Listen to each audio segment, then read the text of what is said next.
Okay, welcome everybody. Thank you for coming, and thank you for joining us either here or remotely. I'm Tracy McFadden, Director of Friends of the Morrill Homestead, and we are a nonprofit that supports the Justin Morrill State Historic Site, which is owned and managed by the Vermont Division for Historic Preservation. And we work to bring in programs like this and camps, workshops, and we support the gardens and the orchard and anything else we can do to help maintain and preserve this site. If you have not had a tour inside Senator Morrill's home, I really recommend it. It's very interesting and really looks like it did in the 1850s when he built it. So I need to thank the Vermont Humanities Council for providing a grant for this program and some of our other events, and also for Hotel Coolidge for sponsoring this program. For those of you that are joining us remotely, please keep your computers on mute for the duration of the program. And if you have it on speaker view, I think that will work best for you. And when we have discussions at the end, if you type your discussions into the chat, I will do my best to ask as many of your questions as I can.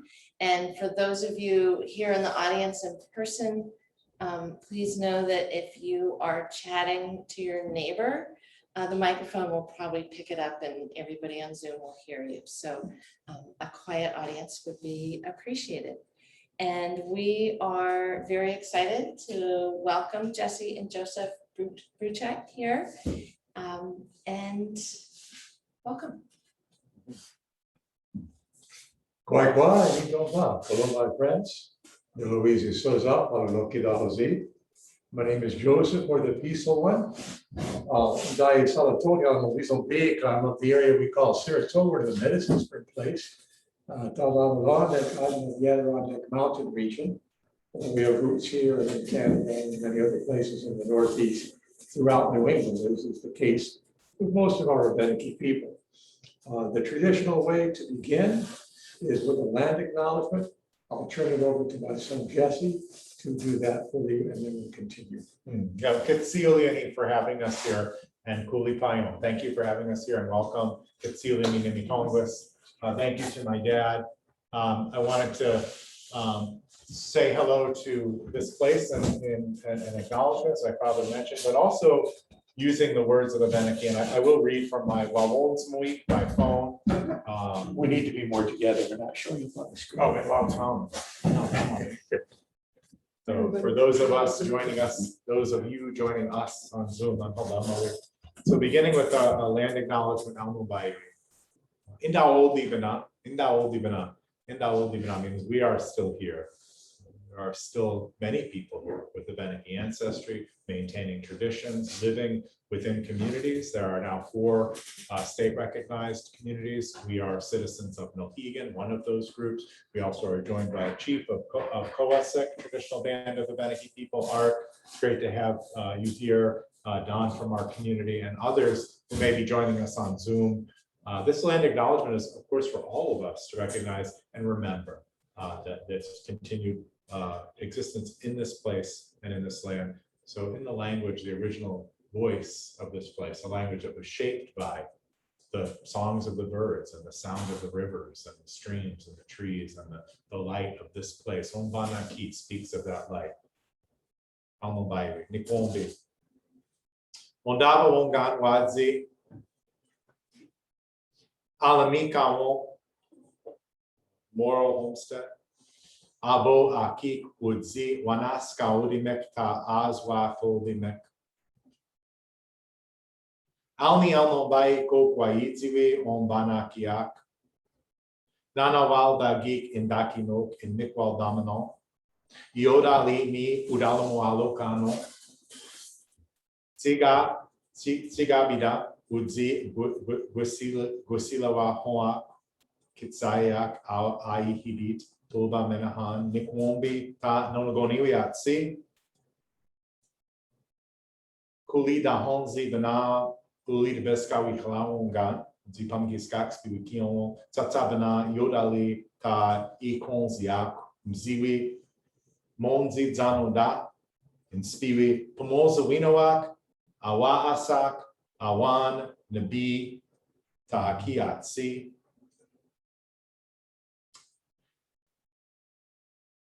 We pause to acknowledge the Morrill Homestead where we sit today together is sitting on land which has served as a site of meeting and exchange among indigenous peoples since time immemorial.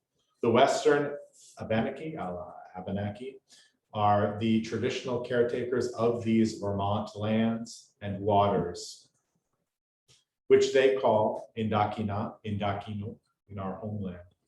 We remember their connection to this region and hardships they continue to endure. Let us take a moment of silence to pay respect to the Abenaki elders and to those indigenous inhabitants of Turtle Island from past to present to future.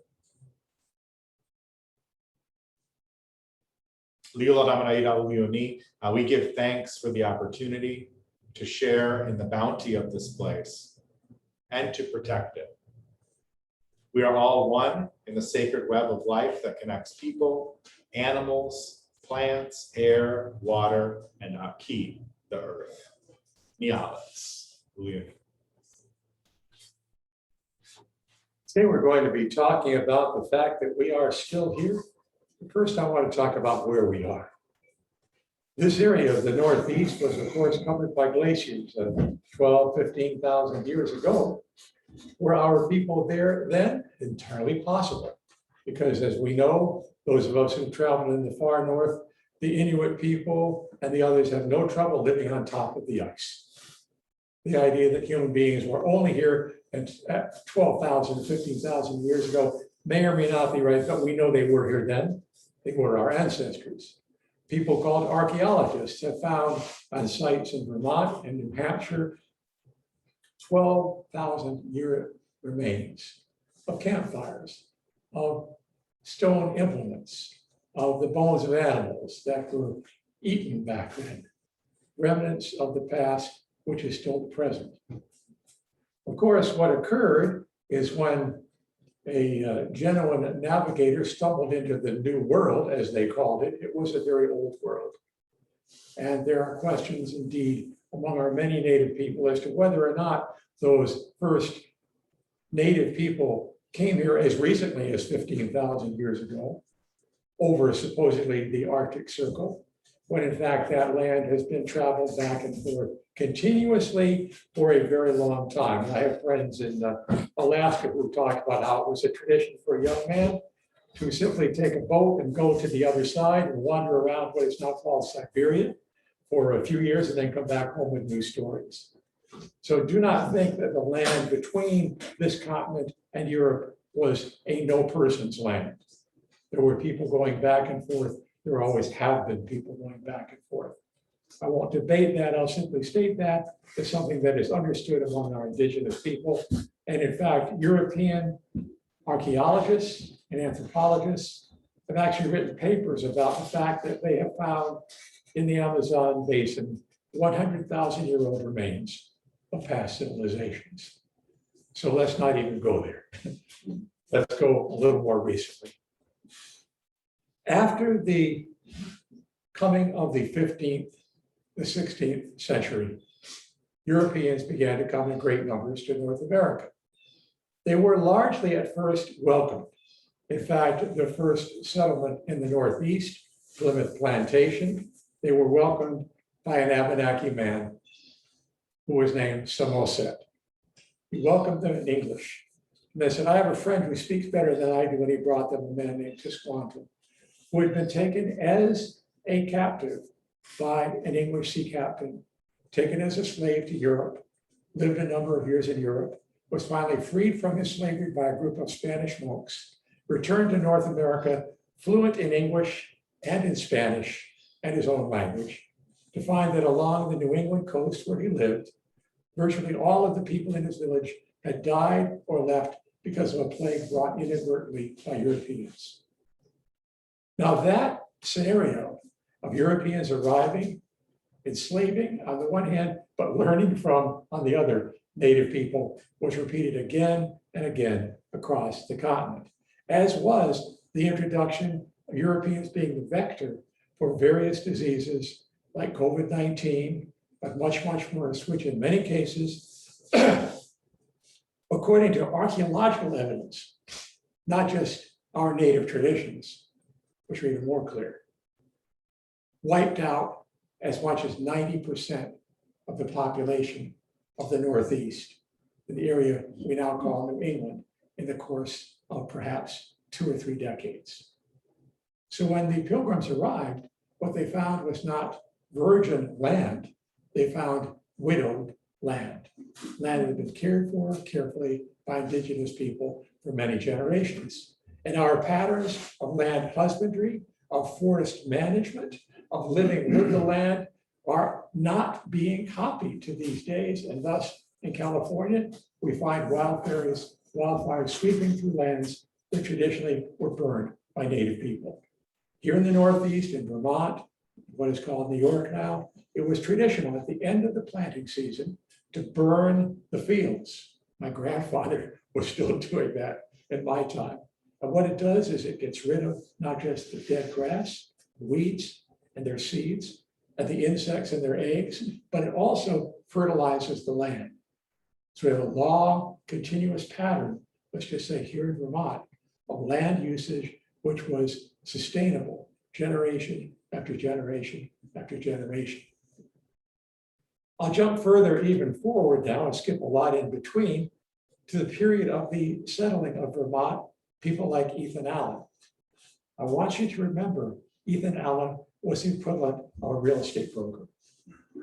And he was a developer, no question about it. And he was a person who saw great opportunity in this state, especially for land that was open. So the myth of there being no native people here begins around that time. The idea that there were no Indians here, everybody just, I guess, passed through on their way to vacation at Cape Cod. We weren't here at all. In fact, that myth kept getting passed on down, on and on and on, because aside from Robertson's lease, which is something you can look up, there were no recorded land sales or transfers of land from indigenous people to Europeans. Indeed, the land was granted by the English crown or by the new states, but not by any kind of transfer of land taking place between indigenous people and non-indigenous people. Not that those land transfers were all that fair. I only have to look to my friends, Yanni Uria, the Cherokee, to see what happened to them, where most of the South gradually, bit by bit, was transferred into the control of European Americans, often through warfare, followed by treaties, followed by land sales, followed by often out and out theft. So what you had in Vermont was supposedly land that was unclaimed, and therefore anyone who was European could come and settle here. The myth of being no Indians was really convenient, a very convenient falsehood. What we, I say we, meaning the culture in general, not we, because we do, but the culture in general knew that a number of things happened. One, because of the French and Indian Wars, because of the Revolutionary War, indigenous people found it advisable to do one of several things. One, to leave. Often you go north to mission villages. There was a mission village in Swanton, Vermont. There were a lot of Abenaki people there. They also went into Canada, 2 mission villages called St. Francis, is that of course, Odanak and Wolanak today, which still exist, built around churches, around missions, not the original places where people were. Very interesting man named Gordon Day, who became fascinated with Abenaki language and culture, actually wrote a book called The Identity of the St. Francis Indians, or the St. Francis Abenaki. And he pointed out that there were very clear records that people from dozens of different nations throughout New England ended up seeking refuge to the north, coming from Vermont, from New Hampshire, from Maine, from Massachusetts, from other places, and ending up in these mission villages, including the one in Swanton, Vermont. So these are people who were refugees. And in Massachusetts, a rather interesting scenario played out. A number of these settlements in Massachusetts were vacated by Abenaki people within recent memory in terms of what was going on then. So when the French, and often these Abenaki people, were invited into these missions, Catholic missions, taken in and used as troops by the French in the wars between the English and the French. So often people would raid down into New England, which was actually their own homes. It would be like us leaving our home and 20 years later coming back to our home, someone else is living in there. And we tell them, give me that sofa, give me that television set, that's mine. But basically, Abenaki people were coming back into their own, like Deerfield, the famous Deerfield raid. What happened was, indeed, they raided for the French, but they also would take captives. They took captives for three reasons, well, four actually. One, they would adopt them. There are many families in Abenaki communities who have ancestors who were former white captives. Secondly, they would ransom them back. They would basically say, if you pay us money, we'll give back your relative. We have no other way of making money because we can't grow corn up here. The animals have all been punted away. The fish are all gone. So we have to make money somehow. So we'll do it by taking captives. Third was they would do the fate worse than death. They would give them to the French. They would become Catholics. That was worse than being an Indian, believe me. That was the most horrible. The fourth thing that sometimes happened, sometimes people were killed. Usually it was a very different situation, very complicated, but that would happen. So there was a lot of adoption, a lot of little connection. When they raided Deerfield, a very interesting thing happened. They brought a bag of mail from captives in Canada and hung it on a tree so their relatives could hear from them. But there is a well-documented story of one man who was taken as a captive and ransomed out. A few years later, guess what? He was taken captive again, taken to Canada, ransomed out. A year and a half passed and there was a knock on his door. Same guys who took him captive before. He goes, can I finish my dinner? Can I pack? They said, go ahead, don't hurry. Be comfortable. They took him to camp a third time. This was all going on at the time when there were no Indians in New England. There were no native people here. So people either left or they blended in. They took European names. They said, we're French Canadian. They said, like my grandfather, why are you so dark skinned? Us French is always dark. Because it was safer to hide in plain sight, because then people would not take your land. They would not kill you. Among the Vermont Abenaki people in the late 1800s, early 1900s, there's at least two different chiefs who were assassinated. And no one ever was punished for that. Assassinated by non-native people. So hiding in plain sight became a very important thing for Abenaki people, to the point where often their own children did not know their own identities because of this. And I know in my own family, my grandparents' side, no one would ever talk outside the family about anything to do with me. Though my grandfather would say he left school in 4th grade because they had called him a dirty Indian. So he jumped out the window and never came back again. That is part of our history. And if you look around the state of Vermont, you will find archaeological evidence of our presence here. Solid evidence dating from the present day back to 12,000 years. There is a certain graveyard, I will not tell you where it is, but they did ground radar and they discovered that this in the northern part of Vermont is the largest Native American graveyard anywhere on the continent of the United States. So that's important to remember. We were here, we have always been here. And often we use our stories to talk about that long connection. I think I'll pause for that.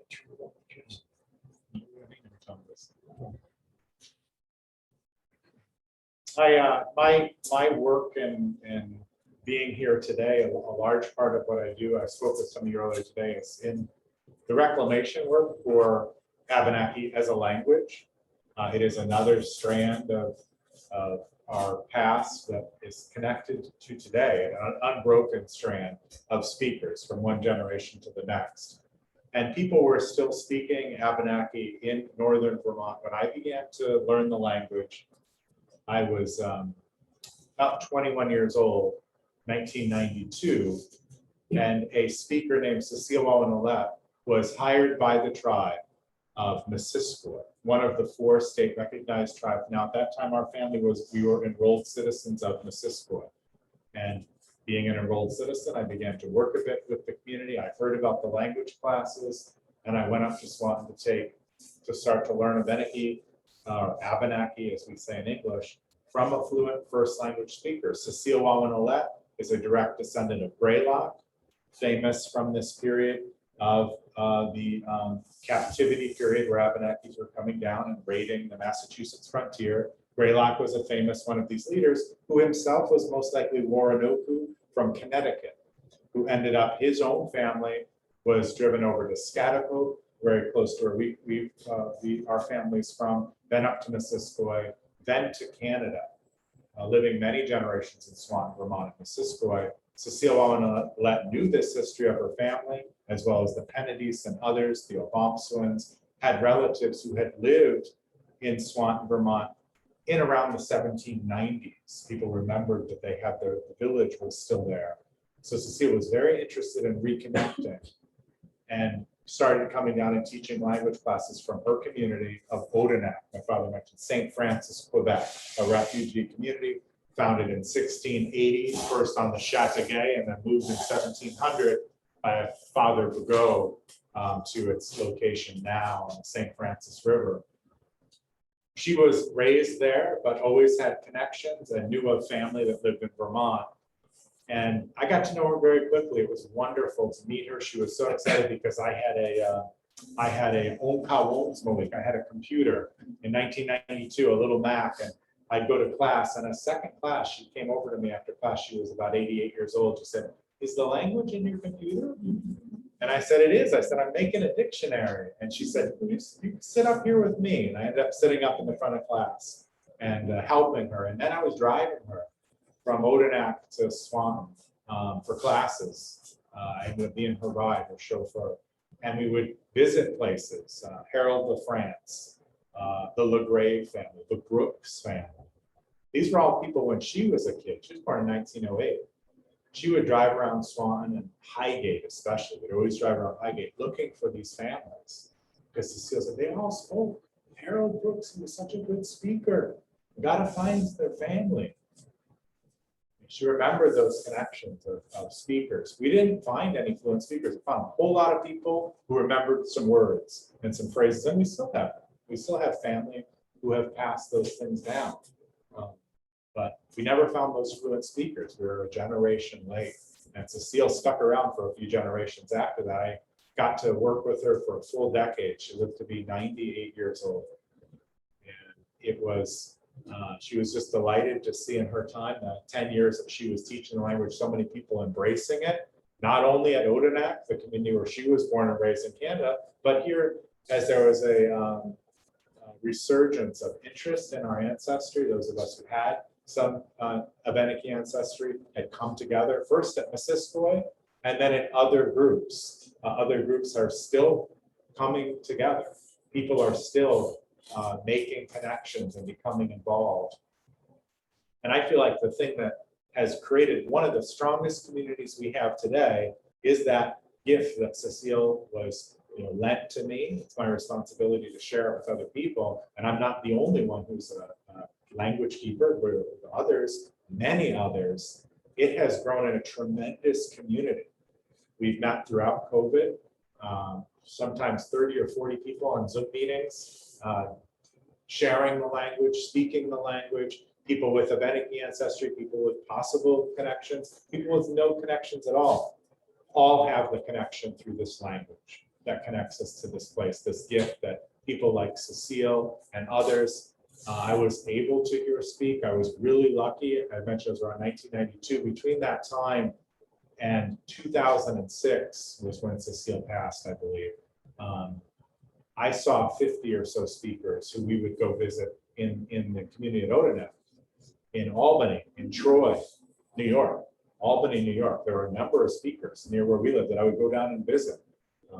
The Benedicts, Paul Benedict and others, all speakers, and we'd go sit with them and record them when I could.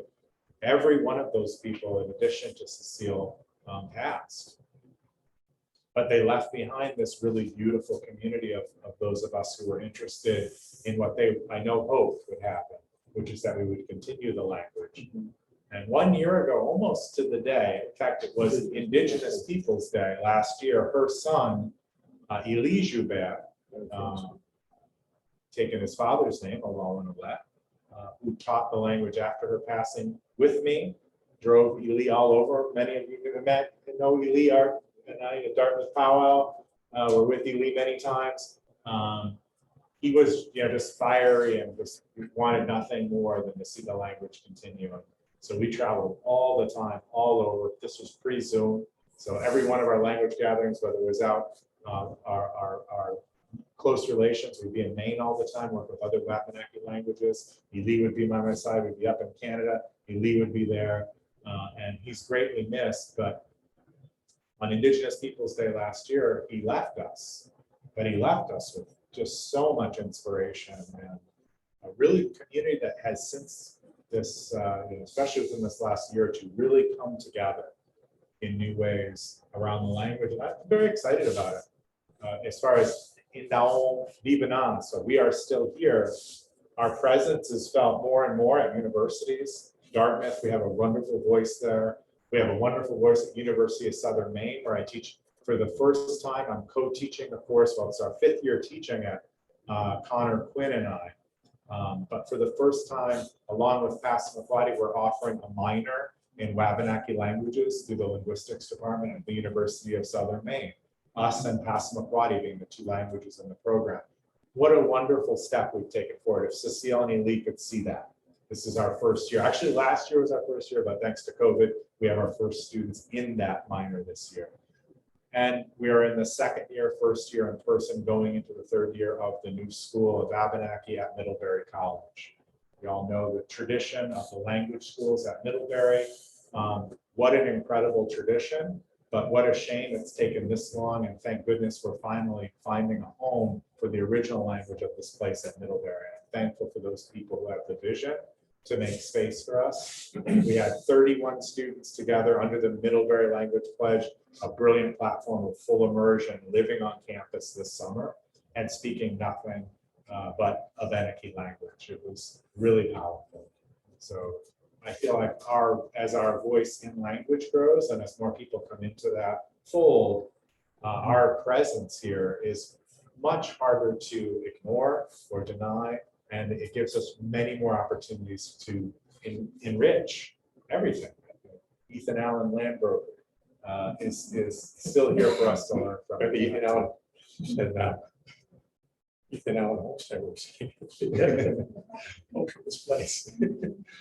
I think too, it's important to recognize that it's been a long struggle for the Abenaki people. I've been involved in this for decades. I mean, decades.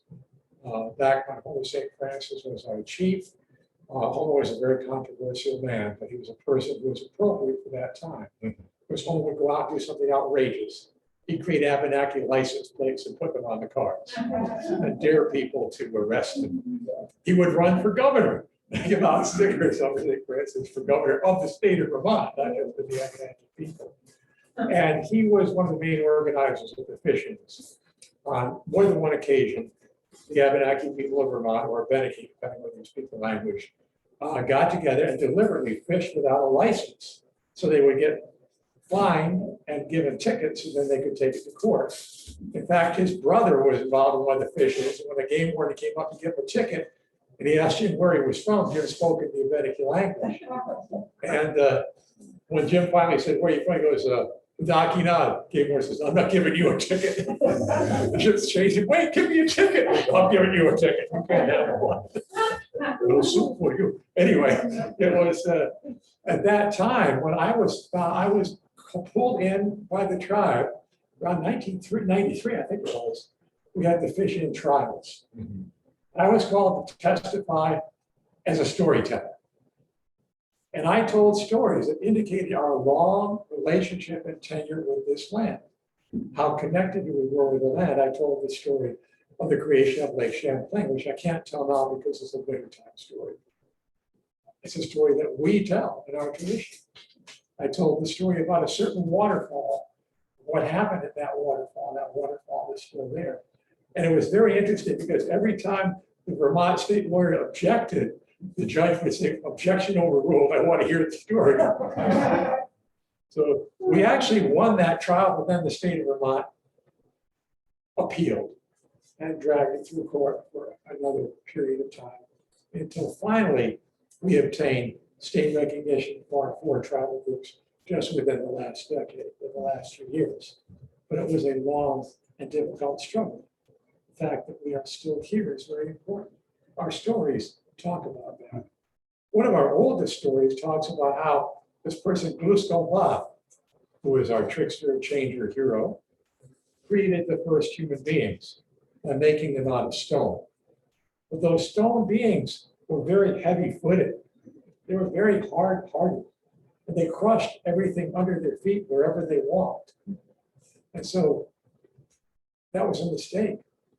So those people were broken back into stones and put into the earth. The reason why Vermont has so many stones. We had a lot of those hard-hearted people. We weren't even Trump supporters then, but never mind. That's what the creator, or what Bob, actually not the creator, not the Sinawat, but Bob was acting as his sort of agent on Earth, did then was to observe the trees, how the ash trees danced in the wind, how graceful and beautiful they were. And so arrows were fired into the trunks of the ash trees, and each time an arrow struck a woman or a man would step forth. So we are the people of the ash tree. Our roots are in this land. And our hearts, as Jesse was saying earlier today, are growing and green as they are meant to be. Through story, through language, through archaeology, through an understanding of history, through oral tradition, through all of these things, the idea that we are still here is significantly clear, I think, for everyone who has even a little bit of an open mind. I don't think it's any longer a question anymore. Why did we never hear of you? Well, you can see why. One reason was that in the 1930s, something called the Vermont Eugenics Project was created.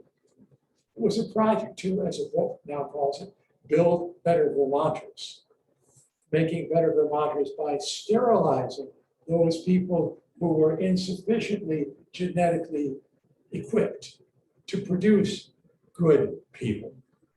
And that sterilization project in Vermont was so well documented that the scientists, the eugenicists of Nazi Germany credited the work done in eugenics in Vermont by Professor Perkins as illuminating and helpful. So that was one big reason why people would not want to be identified as Native American. Because if you were identified as a Native American, you might be sterilized. Homer St. Francis, I've mentioned before, Homer told me personally with tears in his eyes that you could go along this one street, this one road in Swanton, and there are a dozen families on that road, and he named them all one by one. He said, every one of them had aunts or uncles who never had children. They did not know why until they found out years later about the eugenics project, because the state of Vermont was sending out these mobile clinics to provide free health care for rural people. And they would identify people and they say, you get a free surgery. You win a tubal ligation. You win having the ability to have offspring taken away from you. And ironically, we introduced into the court records the records of the eugenics project to prove that we were really here, because people were identified as Indian in the eugenics project, where they were identified nowhere else. They were long-time Vermonters. I had a very good friend both of ours, Wolfsong, an incredible Vermont storyteller, very, very dear close friend. I miss him every day. He told me when he began standing up in public and telling stories He got a phone call from his aunt. This is in the 1980s. She said, "What are you doing? Now they'll know we're here and they will come and get us." The 1980s. She was still afraid they would come and get her. Probably not so irrational a fear. If you consider the fact that in the state of Maine, until only about a decade or so ago, children, native children were taken regularly from their families by social services and adopted out. Why? The only reason was that their families were Indian and therefore indigent or unable to take care of their own children, which was untrue. The community, as much as the individual family, was there for those children. They were taken away. There's actually a documentary film about a Truth and Reconciliation project in Maine called Dawn Land, which talks about what happened. So even in Maine, there were families that were Native American that were not letting their identity be known, because you could be a poor person and still keep your kids, but you couldn't be a poor person who was Native American and escape having the children taken away from you. This is a grim reality which people had to face. And I think what to me is so amazing is the amount of optimism and kindness that you still find in our indigenous communities, in our families, in our communities, in our parents and grandparents. It is still there. It hasn't been extinguished, even though a lot of the time the light was hidden, but the light was still there. The light did not go out. I think that's really significant for us to remember. Yes. We will offer a chance for questions shortly, I think. I wanted to bring it back around to language again and our connection to this place through place names. So to circle back to another really important way that we are still here, even in words that perhaps Abenaki people are not speaking, but all of us as Vermonters speak all the time. Even in the echo of the word Vermont, Vieux-Mont is the French Green Mountain, which is Askaskwigoak, which is the Abenaki name of this place. We see it there through the lens of another language. But places that remember history, the Robertson's lease, which was a lease between Robert Robertson to lease some land up on the Missisquoi River near Swanton, where I began to learn the language. We have a wonderful word in language. People say Tangwahongo up there. Oh, that's Tangwahongo, or Tangwahonganek, Tagwahonganek, people will say. It literally means Tagwa is a mill, Tagwahonganek, at the mill. And that mill was what was built because of that lease. That lease gave the ability for this mill to be built on Abenaki land, where Swanton, Vermont now is. And that name still survives, Tagwahonganek. That name exists. It's a name from around 1780 or so, that period when we know that there was a large Abenaki community there. The beaver is very important to Missisquoi. We tell a story about the singing beaver of Missisquoi, who appeared right below Tagwahonganek, right below those falls, warning of the Iroquois coming to raid and drive us to the north. That beaver sang a song of warning. And the word for beaver is, I've seen so many people say, we don't know what this Magwam Bay is. What's Magwam? Magwam, this old word. Tamakwam is literally the beaver. Tamakwam. And we have that name on the land. Many others. You do not have to look. Missisquoi comes from Mazit, which is, or Masisk, even closer, Masisk or Mazit, both mean flint, a type of chert that you can gather from Missisquoi Bay, which is called Masipsquabi. It sounds an awful lot like it. That's where it comes from.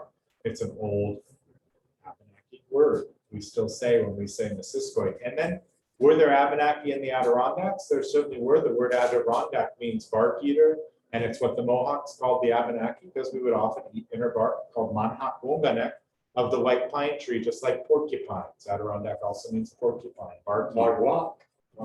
And then walk. Yeah, and then the river there, Saranac, is in the Adirondacks. The Saranac River is Salonak.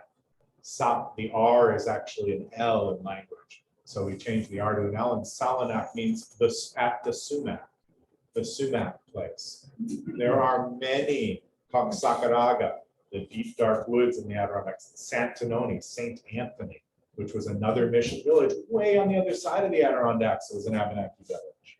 So we had Abenaki names all throughout New Hampshire. You cannot go into it. Conway, Casa Conway, of course, that was named later, but then there are older names of Monadnock and others. The mountain that's Min is on its own. And Min Adin. Adin is a mountain. Min Adin Ak, Adin a mountain on its own, it stands alone. All of these place names for our land will be here as reminders and still are here and help us to recognize Winooski as a place of those people who spoke a language which is called Abenaki. Winoos means onion, ki is land, Winooski. It is an undeniable link, an extremely important reminder that there have always been people here, and the tracks that are left behind sometimes do come in a really powerful way in the words that we speak and naming places still. Well, let's look at the name of the states. Connecticut, Quantico, the Long River, Massachusetts, Massachusetts, the big mountain. We could go Kanosas is also Algonquin, way out there in Kansas. Mississippi. Algonquian Mississippi. languages, Abenaki is one of the Eastern Algonquian languages, which stretch from Virginia up into Nova Scotia. And then the Algonquian languages stretch all the way across the country. California. All the way across into California. You have Cheyenne, you have Anishinaabe, you have, I mentioned with the earlier Menominee.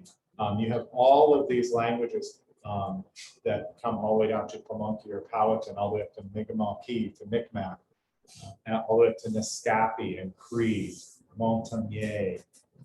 It is one of the largest, it was an area geographically, one of the largest languages in the world at times. Of Algonquian languages are called Algic languages, covered a huge portion of North America.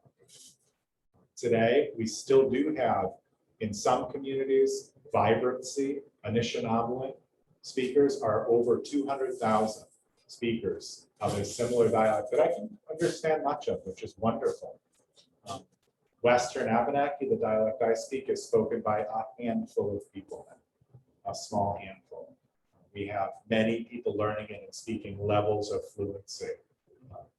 And then here in the Northeast, of the Eastern Algonquian languages, most closely related are Wabanaki languages, and Mi'kmaq, I mentioned Nova Scotia, New Brunswick, has several thousand speakers still, which is wonderful. Passamaquoddy has just a few hundred, and Maliseet, and then Penobscot and Abenaki, we have under 100 speakers as well. But even so, Lenape, Yeah. Wampanoag, Narragansett, all of these southern New England languages are also Algonquin. And very closely related. Jesse's been involved with a number of projects in film. He was, for example, the translator and advisor and language coach for a film called Saints and Strangers, a 4-hour movie about the Pilgrims. It's been on National Geographic Channel several times over the recent years. And he was the language advisor for a film called Jamestown, Primary Language Coach, actually a series on it, so on for 3 years on television. And they were basically working with the Pamunkey language and pretty much restoring the Pamunkey language to the Pamunkey people of Virginia and Maryland.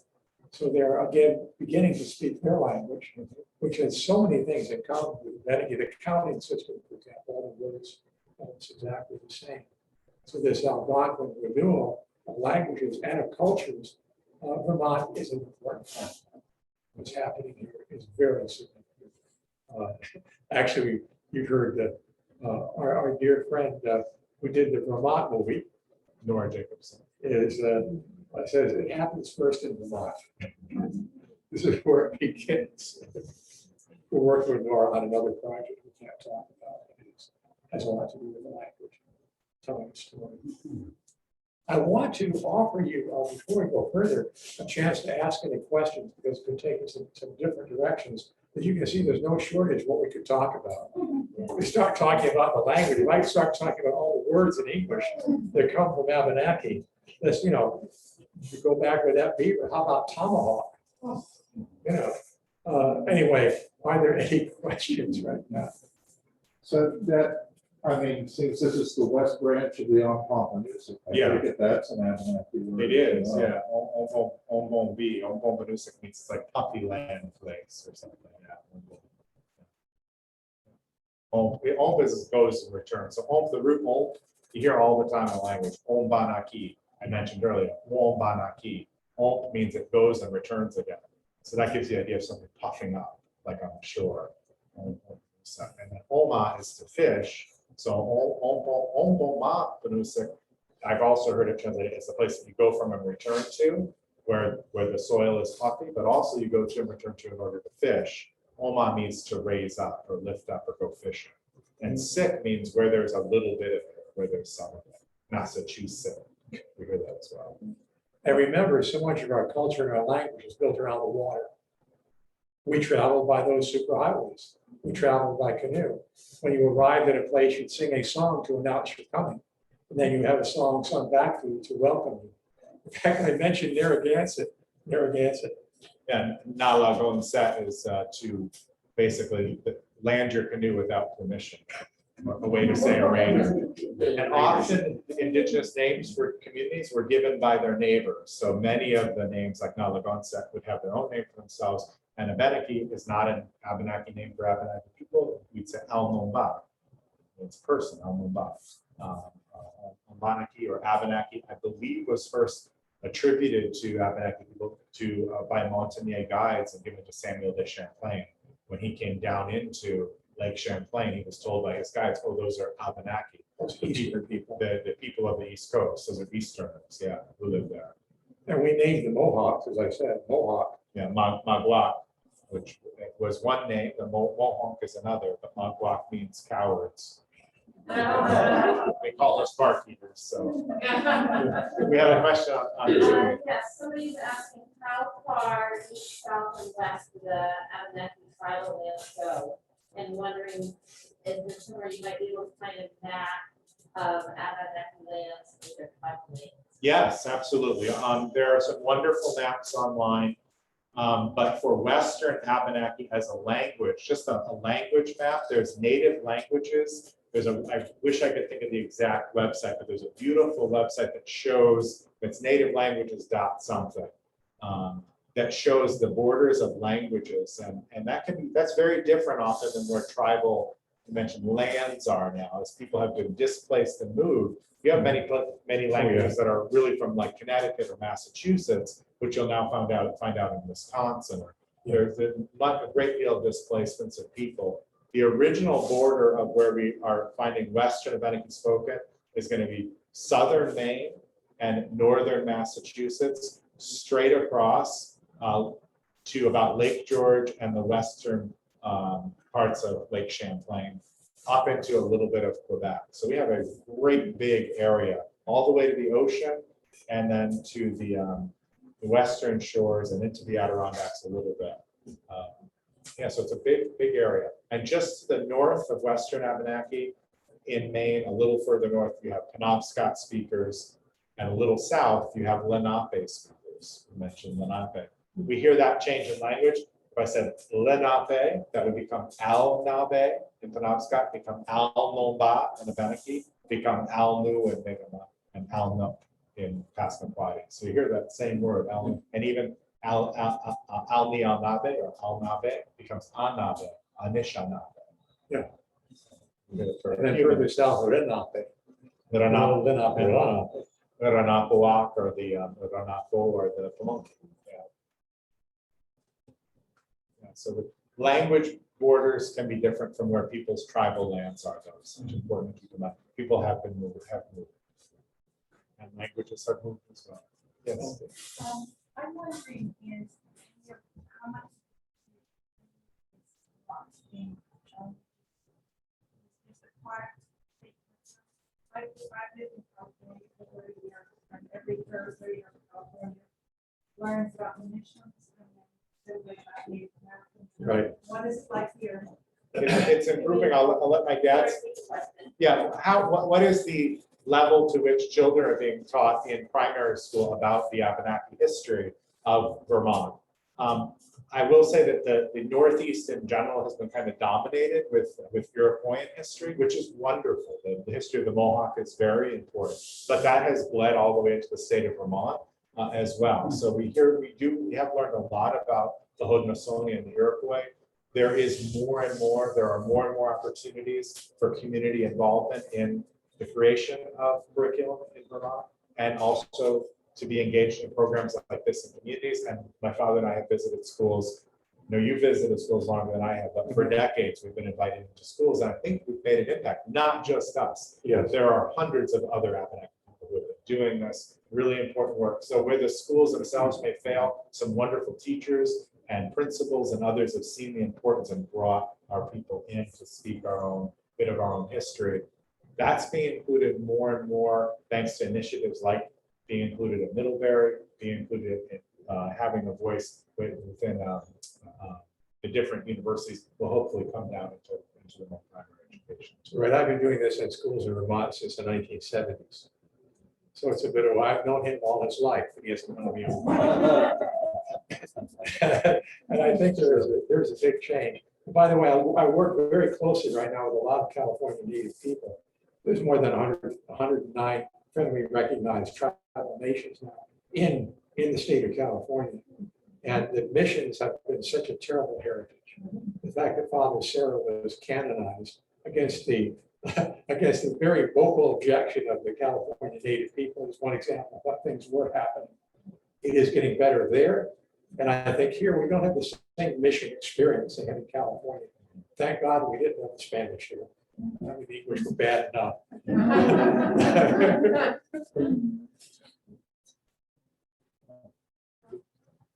For quite a few years, we have been in Orleans County, and I was so interested to come across multiple references to a woman who was called by settlers, Molly Hopkins. Yeah. Was she a Abenaki? Yes. But I remember, I was so fascinated by her. She was a healer, and she just assisted lots of people. Yeah. There's lots of stories about it. But I remember going to Portland, Maine, the State Historical Society Museum, Right. and they have like some of her personal belongings there. I was like, wait a minute, she's from Vermont, how can they? Yeah, well, I guess that's the connection between which we're now really reestablishing in a lot of beautiful ways. And in some ways it was never broken. But are you an Abenaki, or are you Penobscot, or are you from Maine, or are you from Vermont? In 1830, I brought some books with us that we have. Peter Paul Ozokalain, who was born in the Adirondacks, an Abenaki man, also Dutch, and then went to Dartmouth College, and then founded the Protestant church, the Anglican church at Odenak, and self-published his own books. Then turns up living for a decade at Indian Island as a Penobscot Indian and running the church there. And he was writing in Penobscot, and he was doing everything. How is this possible? Is he from the Adirondacks? Is he from New Hampshire? Is he from Canada? Is he from Maine? Well, we see the same last names. Lolo, Laurent, Lolo, Laurent, Lorraine. They are Laurentian. It comes from the Laurentian area.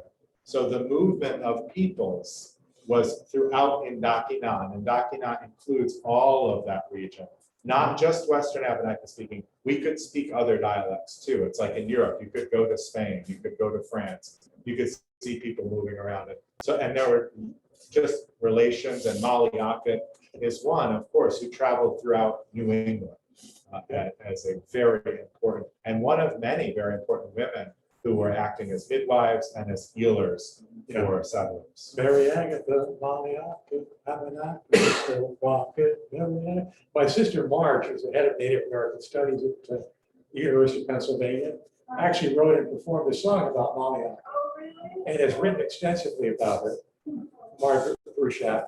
And that idea of people being of no fixed abode was another thing they would say. For example, because we traveled by canoe and there was a seasonal round, your home was not just here, it was many different places throughout the year. and you would travel that season around. So you'd find the same families listed as residents, the same person in Vermont, in Canada, in New York State, same person. And yet it's the same one person who's traveling. In fact, what they would say here in Vermont was that the Abenaki people were gypsies. They weren't local people, they were gypsies, dangerous people who came in. And according to an oral tradition I know, during World War I, there was a group of Abenaki people who lived on Lake Champlain, right near Burlington. And they would go to Canada, and then they would come back down. They had this seasonal pattern they followed. And the city fathers or some group in Burlington decided they were foreigners and a danger.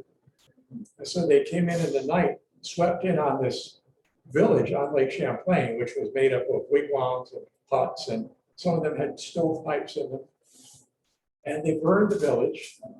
They loaded all the people into trucks, and they drove them north, and they took all the children and sent them to the Vermont orphanage. This supposedly happened around World War I. I haven't ever looked up the documentation for it. I think John Moody has it documented. But that was an example of what would happen, sadly, but also an example of the kind of people who move around, the kind of way people would do it. There were people who were Adirondack guides in the fall, then they come back and have their little farms on the other side of Lake Champlain. They go across the lake, do their job, and they come back. They were Vermont Abenaki people, but they were also Adirondack Abenaki guides. So that's why it's hard to pin someone down, because it's a different way of seeing the land. I think you're gonna have to share her with me, because I'm so proud.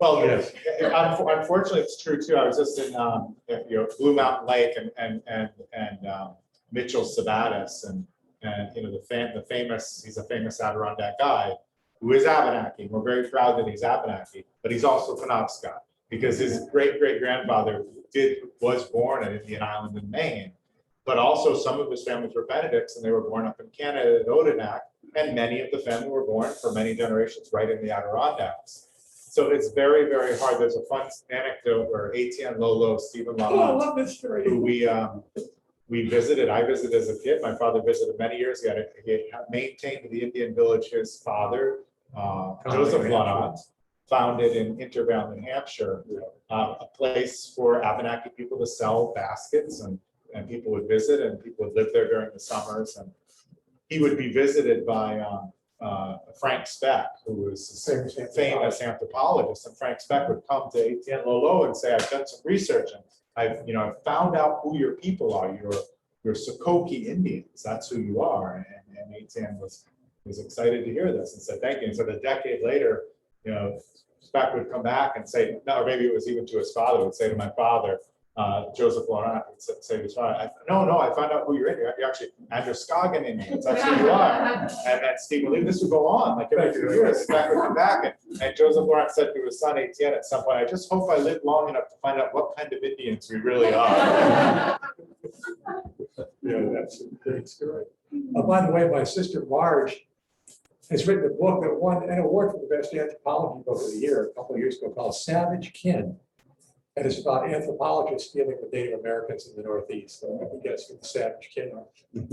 It's a well-written book and a very interesting book if we're all interested in that relationship. Frank Speck figures heavily in this. Speck is a very important, Very famous character. We have an online question. Yes, this is from someone who's working on a free and outdoor education, and they've recently been discussing some indigenous cultural understanding of nature and interconnectedness with culture and food versus colonial individualism that views nature as separate from culture. How would you describe the Abenaki knowledge of and understanding of nature? You can sort of not repeat that whole thing, but let the ones that know what you're talking about. I'll just say one thing real quickly, and that there is something that was always said, whenever you took a game animal or a fish or a bird, Alamido, may you continue to fly. Alamido, Alamosa, may you continue to walk. Alamigadahi, continue to bow. Alamasmo, continue to swim. That was an understanding that beyond this corporal life, there is a spirit. We must always honor the spirit of living things, whether they're plants or animals. That we're all interconnected. We're not above them, we're equal to them. And that whenever they allow us the gift of their life, their mortal life, we need to speak to them. My son does that when he hunts. We need to thank them for giving what they give. And I would say that relationship goes throughout all of the traditional Abenaki culture. I think the idea of reciprocation and that connection, whenever anything would be taken and is taken, there was always something that would be given back. And that's seen in a lot of interesting ways too. And in the return of all of the shells on the East Coast, any shellfish that any people eat, the Passamaquoddy still return all of those to the water. And scientists lately have been realizing that's important to reefs and different things. And the animal carcasses, the bones of things would be returned to the forest. They'd be returned to the place that they came as a gift. In addition, water would be given to creatures. A drink may be offered to something that's taken. Tobacco, many of us have heard the idea of offering something sacred or important to us in exchange, so that there is a relationship between what we've taken and what are we giving back, rather than just the individual notion, which was the question. The indigenous perspective is one of being fully connected to a circle, one that where we take, we also have to offer back. When I was up in Baffin Island, 1992, Lukasi Nzoralo, who was a traditional hunter, told me a story. He said there was a man who was going out to hunt walrus. As he was paddling his umiak out toward the ice floe where the walrus were, a walrus swam up to him and said, "You can take me." The man looked at that walrus. It wasn't very big. One of the tusks was discolored. The man said, "No, no, I don't want you." They continued on out to the ice floe and all the walrus were gone. And that man never caught another walrus again. That was his story. I completely understood it because we have the same tradition here in the Northeast. That if you don't live in balance with nature, you don't give back, there will be nothing given to you. And in fact, as Jesse was just saying, scientifically, it is proven to be fact that those things we do in that kind of behavior maintain the balance. The fact that here in the Northeast, it was traditional in our area of the Southern Adirondacks and here in Vermont to burn the fields, to burn the berry fields at the end of the season. And then the state of New York and Vermont got involved and forbade the burning of the fields. And as a result, those berry fields disappeared because the dead vegetation choked out the plants that would have been nurtured by the ashes. And the insect eggs and the mold and the mildew and the diseases were not washed clean by fire. And in many places now we're discovering, and California is a great example, where Native people always burn very carefully and very regularly. When no burning takes place, it builds up a huge store of combustible material that becomes an out of control fire. And I heard it said just recently on the radio that they're trying to return to those practices in many places in California. My friends in Sequoia National Park, they're evacuating right now because of all the dry brush and so on around the park. And they say we've got to get more controlled burns. We can't live here. So what we did, the practice we did was not superstition. It was spiritual, but it was practical spirituality, which I fully believe in and try to practice it. I love your stories, and I was wondering, I know there's a big oral tradition, but are they written down anywhere? In one place where we can read you? Both Jesse and I are authors. We've written things. And all the way back to Peter Paul was Okolane in 1830. There was the understanding things had to be written down. We have that book here available too, from 1830. We do have a book. We reissued this overlay as 1830. But yeah, we have collections of our stories. There's a display of some of our books over there on the tables. One of my books called The Wind Eagle, we have that also on CD with introductions in the Abenaki language. And that's been used by the state of Maine for 20 years now, which is just great because these are Abenaki, but they're also Penobscot stories. They're very much the same tradition.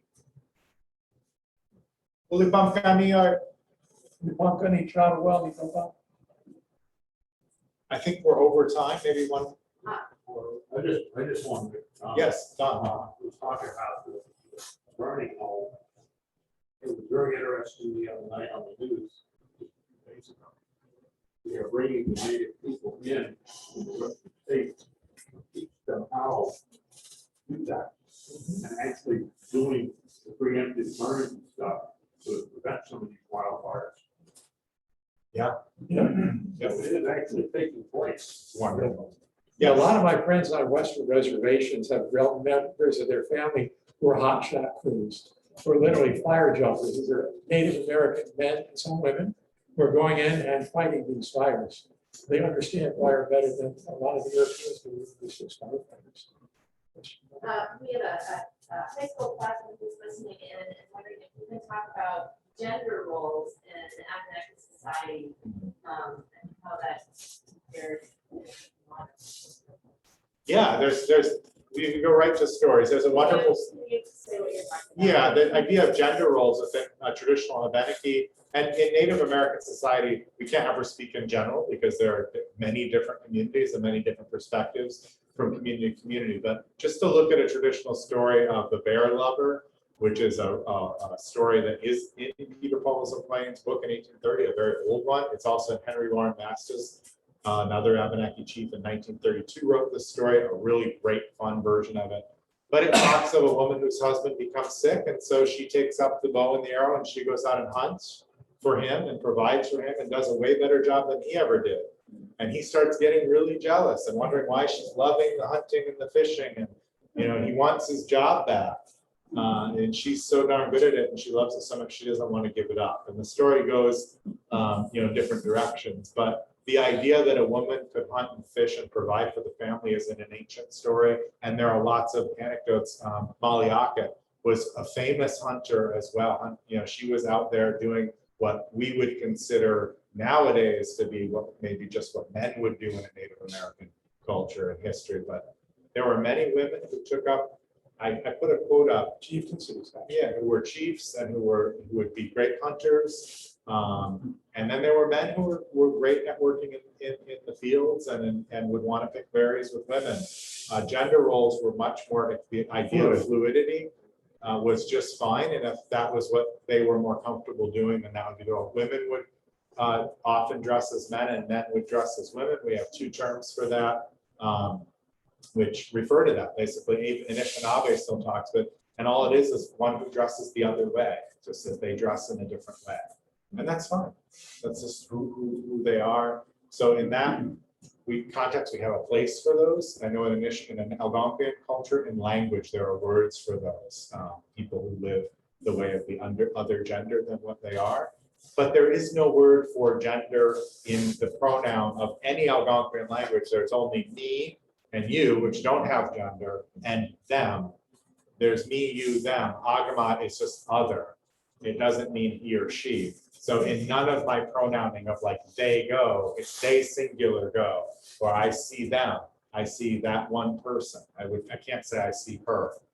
I can't say I see him. But we just don't have the he and she in the language at all. It's not an option. Well, I have to chuckle here because my wife, Nicola, who's not his mother, my wife, Carol, passed away. We were together for more than 40 years. Wonderful relationship. But I remarried about 5 years ago. My wife, Nicola, was from Tahiti. And we went to the marriage of her nephew in Tahiti.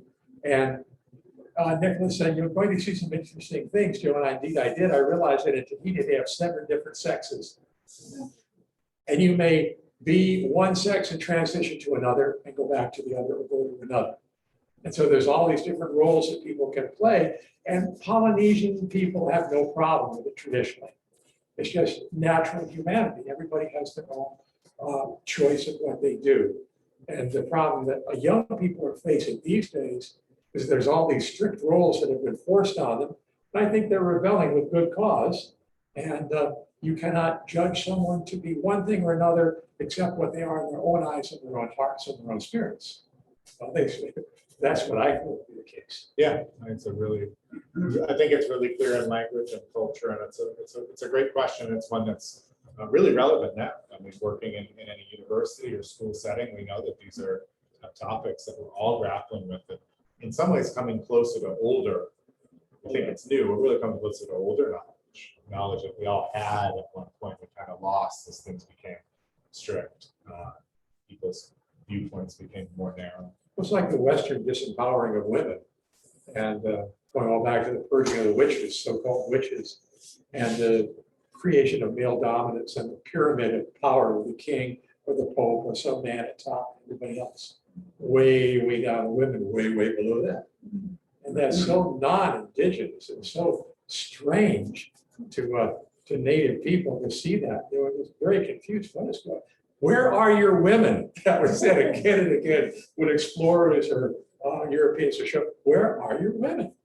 What are you doing here without them? You're doing something really stupid. I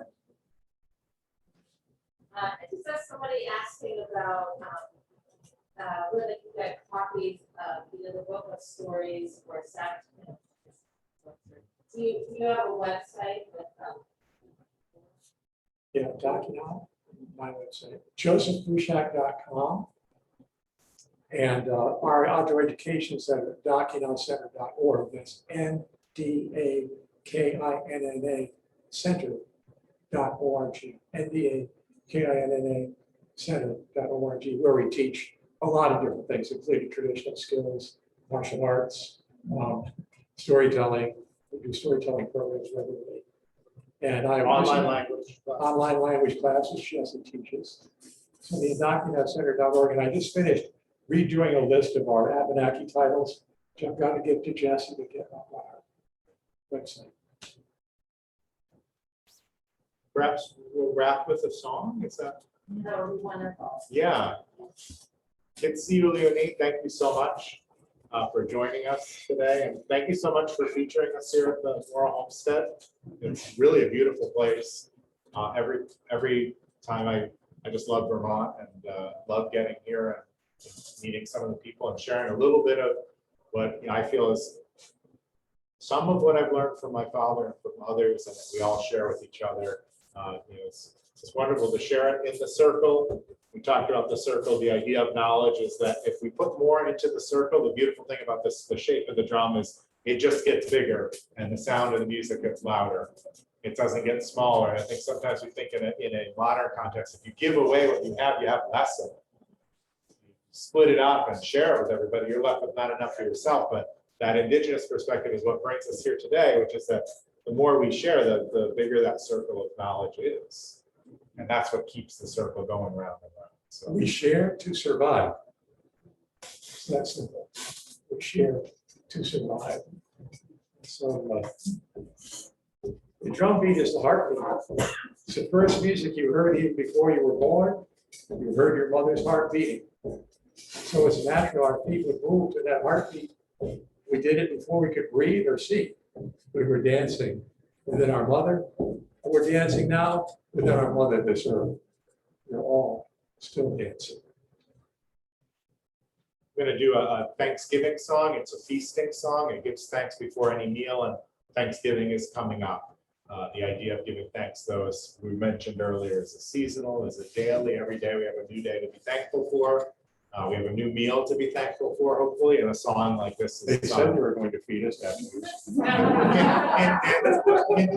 This song is to give thanks, and it is a Maliseet song. So I sang, I mentioned the drum and the siskoi that I played on. We sang it up there. We share many of the songs, but the origin of this is from our relations in Maine and parts of Quebec, the Maliseet people. A feasting song of thanks. Thank you so much. Always important, by the way, to acknowledge. Ego, egane,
Now the most sacred words of all, Litsi Da, which means, let's see.